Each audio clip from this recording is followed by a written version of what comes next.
तर खासदार संजय दिना पाटील यांची कन्या राजुल पाटील सध्या निवडणुकीच्या रिंगणामध्ये उतरल्यात। भांडूपमधून ठाकरे गटाकडून राजुल पाटील यांना उमेदवारी देण्यात आली आहे। सध्या भांडूप परिसरामध्ये त्यांचा जोरदार प्रचार सुरू आहे।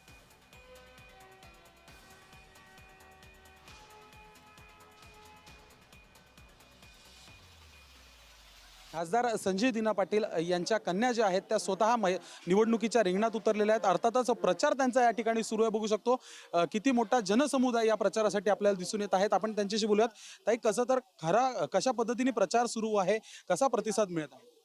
आम्ही डोर टू डोरच सगळीकडे जातोय आणि आज संडेचं औचित्य साधून आम्ही आज रॅली काढलेली आहे आणि खूप सुंदर प्रतिसाद मिळाला आहे।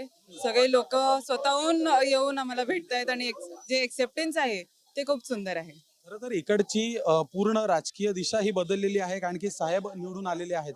तुम्हाला नेमका कसा अनुभव येतोय वैयक्तिक यावर? साहेब म्हणजे खासदार साहेबांच्या इलेक्शनच्या टाइमाला, आमदार साहेबांच्या इलेक्शनच्या टाइमाला आम्ही बरंच विभाग फिरलो आहे आणि लोकांपर्यंत पोहोचलेलो आहे।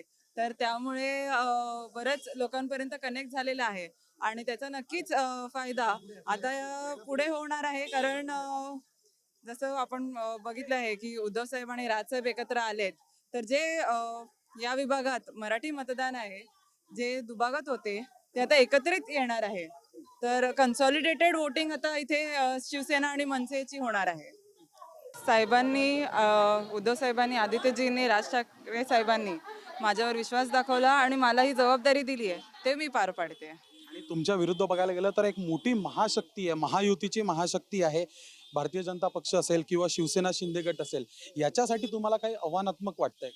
हे 114 जे प्रभाग आहे हे शिवसेना उद्धव बाळासाहेब ठाकरे या पक्षाचा गड आहे आणि त्यांना माहिती आहे की कोणाला मतदान करायचं आणि कोण निष्ठावंत आहे आणि कोण ऍक्च्युअल ठाकरे सेना आहे।